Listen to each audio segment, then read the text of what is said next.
Bonjour à tous et bonjour à toutes. On se retrouve encore dans le confinement et le confinement va durer longtemps. On parle de fin avril, début mai.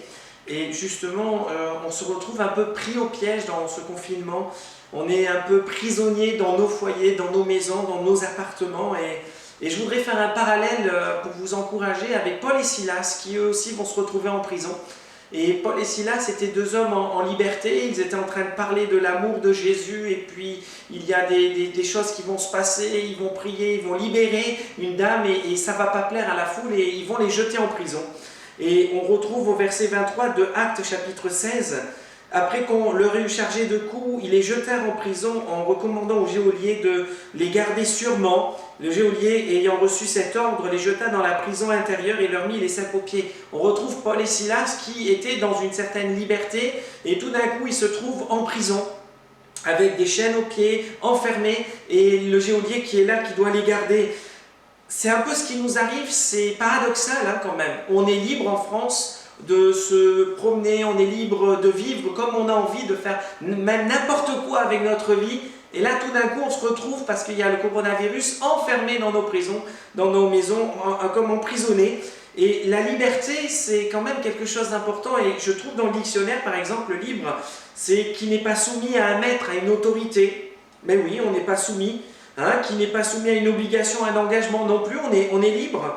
Qui est exempt d'obstacles, de contraintes, on est libre et pourtant, à cause du coronavirus, on se retrouve emprisonné dans nos maisons, on n'a pas le droit de sortir et ça c'est compliqué à vivre, c'est difficile et puis il n'y a pas que la France, on est 3 milliards dans le monde entier à être confinés chez soi. Je voudrais vous rappeler que dans ce temps de confinement, dans ce temps où on se sent en prison, emprisonné, la Bible vient à l'essentiel dans notre vie et elle nous rappelle un verset. Et on retrouve dans Jean chapitre 8, verset 36. « Si donc le Fils Jésus-Christ vous affranchit, vous serez réellement libre. » Mais libre de quoi? On est déjà libre, on est enfermé à cause d'un microbe, à cause d'une certaine grippe, d'une certaine maladie, on se retrouve enfermé, mais on va retrouver cette liberté. Mais la Bible parle de la vraie liberté. On est prisonnier de nos peurs, on est prisonnier du péché, on est prisonnier de la mort, on est prisonnier de toutes ces choses-là. Et la véritable liberté se trouve en Jésus-Christ, parce que par les meurtrissures de Jésus, nous sommes guéris. Jésus a vaincu la mort, il est ressuscité. Et à côté de cela, il nous a pardonné nos péchés. Donc il nous faut revenir vraiment à cette réelle liberté. Et justement, en tant que croyants, est-ce que nous sommes vraiment, réellement libres de toutes ces choses-là? Galates chapitre 5 verset 1, Paul va dire, écoutez bien, c'est pour la liberté que Christ nous a affranchis. Demeurez donc fermes et ne vous laissez pas mettre de nouveau sous le joug de la servitude. Et je me rends compte que dans nos maisons, dans nos foyers, on est enfermés et on se retrouve face à nos peurs, face à notre solitude, face à nos problèmes de conflit, dans le couple, avec les enfants, de problèmes financiers. On a peur et tout cela nous prisonne. Et combien de personnes n'arrivent plus à dormir le soir? Combien de personnes n'arrivent plus à dormir, obligées de prendre un médicament pour essayer de nous déstresser, de nous amener à dormir ça montre qu'on est prisonnier de nos pensées, de nos angoisses et de nos peurs. Et Jésus est venu nous dire, justement, il est venu nous donner une véritable liberté. On n'a pas à se remettre sous un joug encore du monde. Jésus dira par rapport au péché qui nous tient liés, qui nous tient prisonniers aussi de la vie éternelle en Jésus-Christ. Romains 8, 1 nous dit, il n'y a donc maintenant aucune condamnation pour ceux qui sont en Jésus-Christ. La Bible me rappelle que dans ces temps de confinement, je peux être vraiment libre parce que Jésus m'a pardonné, libre parce que je n'ai plus de condamnation, je suis libre dans mon cœur, libre dans mes pensées, libre de vivre ma vie avec Dieu.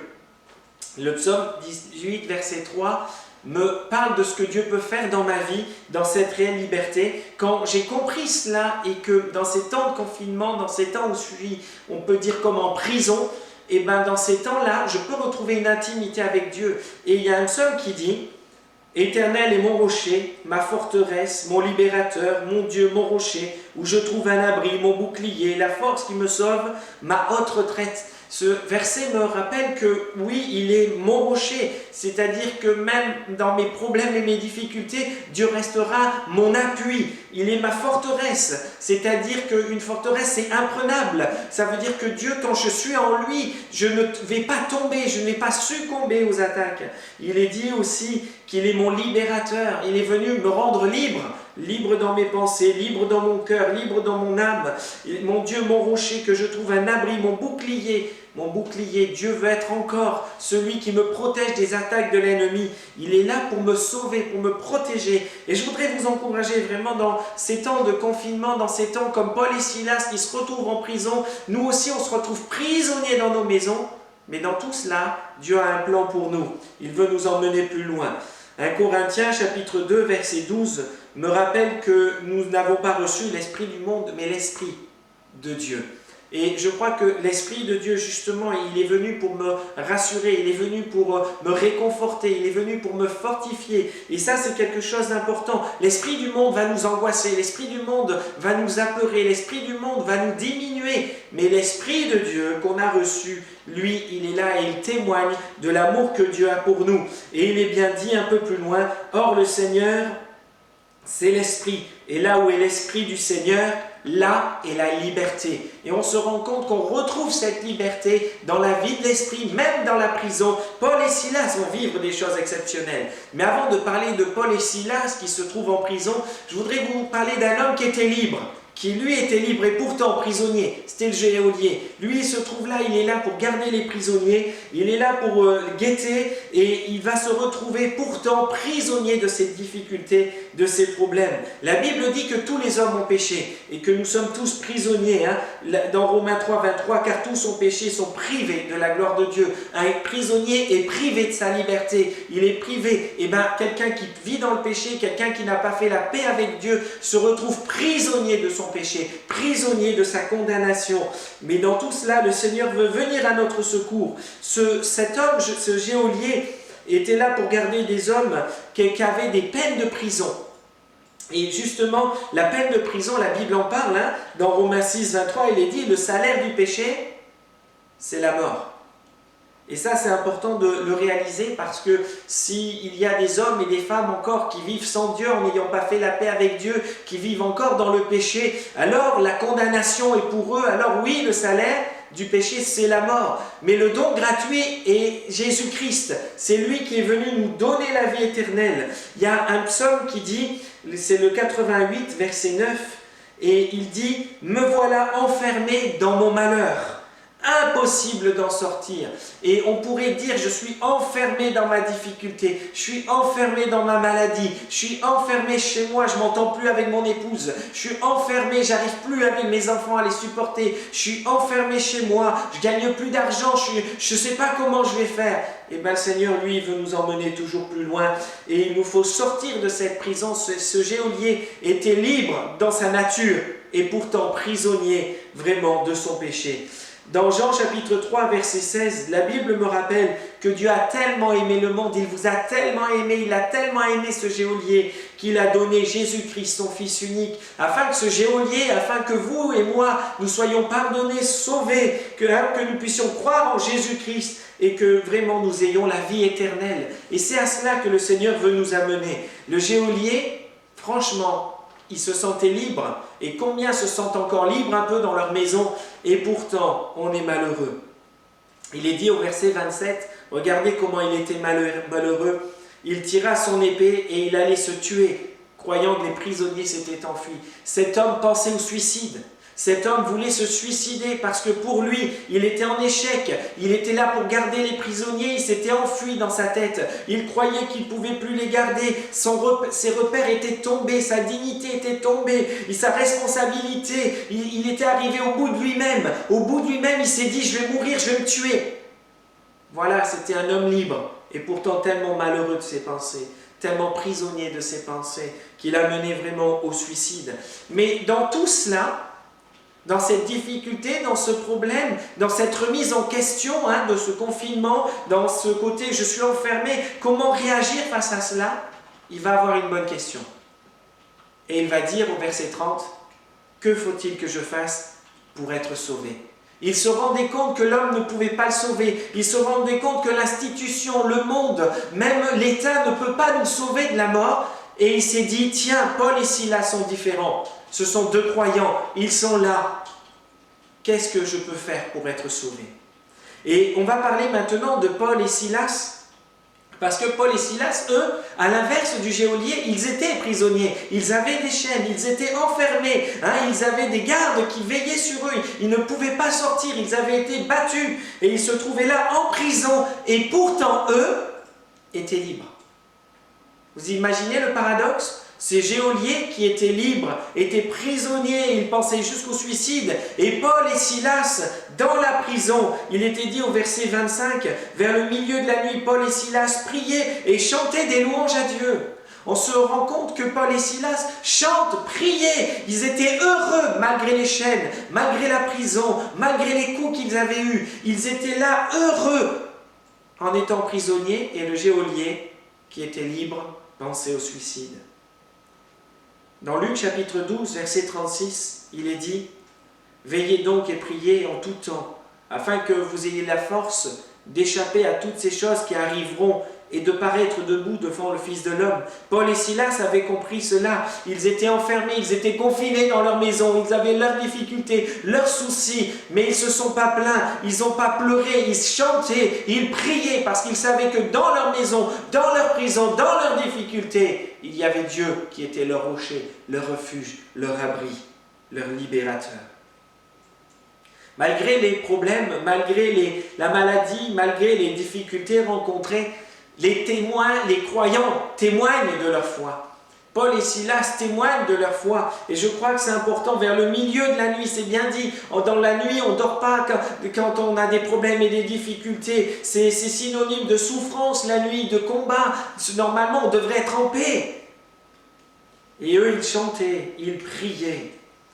Le psaume, chapitre 34, verset 2 me dit « Je bénirai l'Éternel en tout temps, dans les bons moments comme dans les mauvais moments. » Paul et Silas le disent « En tout temps, je bénirai l'Éternel. Sa louange sera toujours sur ma bouche. » Pour beaucoup, se retrouver confinés, on parle mal à son conjoint, on parle mal à ses enfants, on n'arrive plus à supporter, on était tellement bien dehors et là on se retrouve enfermé, on en veut à tout le monde, il faut un bouc émissaire, alors on va accuser telle ou telle personne, on va accuser, mais la maladie touche tout le monde. On est 3 milliards de personnes confinées, on se retrouve enfermés et dans ces temps, je veux passer mon temps à bénir, à louer, à chanter des cantiques à Dieu. Je veux que ma louange soit toujours sur ma bouche dans ces temps-là. Vous savez, Paul et Silas, à l'inverse du geôlier, le geôlier, il était face à ses difficultés, face à ses soucis, face à ses problèmes. Il se sentait libre et pourtant il était prisonnier de son malheur. Il pensait au suicide, il voulait en terminer, il voulait que ça s'arrête. Paul et Silas, eux, le résultat de leur vie en prison, enfermés, mais de leur foi en Jésus-Christ, de leur foi basée sur la parole de Dieu, de leur foi de savoir que Dieu les aime de tout son cœur. Eux étaient basés, et regardez ce qui va se passer. Au travers de la nuit, au verset 26, il est écrit « Tout à coup, il se fit un grand tremblement de terre, en sorte que les fondements de la prison furent ébranlés. Au même instant, toutes les portes s'ouvrirent, et les liens de tous les prisonniers furent rompus. » Tout à coup, il se fit un grand tremblement de terre. Est-ce que vous vous attendez, au travers de vos prières, au travers de vos louanges, à un tout à coup dans votre maison? Tout à coup dans votre maison, il y a un tremblement de terre. Tout à coup, le cœur dur se relâche, il devient sensible à la parole de Dieu. Tout à coup, un couple qui se battait verbalement, qui était violent, se remet à s'aimer. Tout d'un coup, des parents et des enfants qui n'arrivent plus, qui n'ont plus de patience. Tout d'un coup, la paix revient, la compréhension, la discussion, l'écoute revient. Tout à coup, un tremblement de terre. Et si on s'attendait à un tremblement de terre dans nos vies, dans nos maisons, dans nos prisons, tous les liens tombèrent. Moi, je crois que les gens qui sont même tenus par des liens, il y a des gens, ils sont enfermés dans leur maison, ils n'arrivent plus à fumer, ils n'arrivent plus à se droguer, il y a encore de l'alcool, il y a de la pornographie. Tout cela, le Seigneur peut faire tomber ses chaînes, il peut rendre libre, il peut libérer entièrement le cœur, entièrement la vie. Nous sommes appelés à soigner les cœurs malheureux aussi dans nos prisons. Verset 27, le geôlier se réveilla et lorsqu'il vit les portes de prison ouvertes, il tira son épée et il allait se tuer, croyant que les prisonniers s'étant enfuis.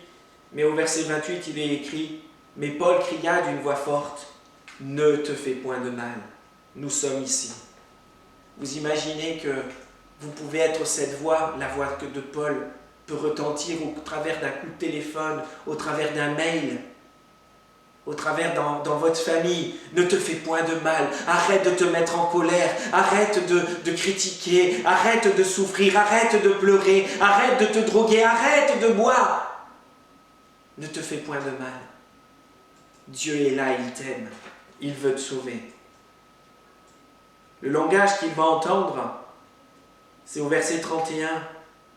Que faut-il faire pour que je sois sauvé? Il va entendre, crois au Seigneur Jésus et tu seras sauvé, toi et ta famille. Et ils lui annoncèrent la parole du Seigneur, ainsi qu'à tous ceux qui étaient dans sa maison. Et si on commençait à vivre notre foi dans notre maison, pour que la paix de nouveau, même confinée, même emprisonnée, que la paix de Dieu revienne au milieu de nous. La Bible dit que vers le milieu de la nuit, Paul et Silas priaient et chantaient, et que les prisonniers les entendaient.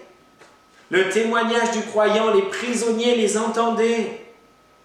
Tout ce que vous demanderez avec foi par la prière, vous le recevrez. Tout ce que vous demanderez en mon nom, Jésus dira, je le ferai afin que le Père soit glorifié dans le Fils. Priez pour les prisonniers, priez pour les perdus, priez pour votre famille, priez pour les enfants, priez pour votre conjoint, priez, priez, demandez, demandez. Et vers le milieu de la nuit, vous serez libérés, bénis, gardés. Le passage que nous avons lu se termine avec le verset 33 et le verset 34. Il est pris avec lui à cette heure même de la nuit. Il lava leurs pieds. On parle du geôlier et on parle de Paul et Silas. Et aussitôt il fut baptisé, lui et tous les siens. Les ayant conduits dans son logement, il leur servit à manger. Il se réjouit avec toute sa famille de ce qu'il avait cru en Dieu. Dans ces temps de confinement, dans ces temps où il y a de la peur, dans ces temps où il y a du deuil, il y a beaucoup de morts, il y a beaucoup de pertes, il y a beaucoup de malades. Dans ces temps où nos papis, mamies dans les EHPAD ont peur, sont enfermés, ne voient plus personne, nous pouvons nous réjouir avec toute notre famille parce que nous croyons en Dieu. Il vous faut croire en Dieu. Et je terminerai simplement avec un verset que nous avons lu tout à l'heure et je vous le redis. Simplement, Dieu vous aime, il vous a sauvé et il vous pardonne, il vous rend libre en Jésus-Christ. Et Paul dira aux Galates chapitre 5 verset 1, c'est pour la liberté que Christ nous a affranchis. Affranchis, ça veut dire rendu libre, plus de chaînes, plus rien. Et il va dire, demeurez donc fermes. Mes frères, mes sœurs, mes amis, demeurez fermes dans votre foi en Jésus-Christ. Et ne vous laissez pas mettre de nouveau sous le joug de la servitude, parce qu'il n'y a pas de place pour la peur dans vos cœurs, pas de place de la crainte, pas de place pour le péché, pas de place pour le malheur, parce que Jésus-Christ vous aime. Amen.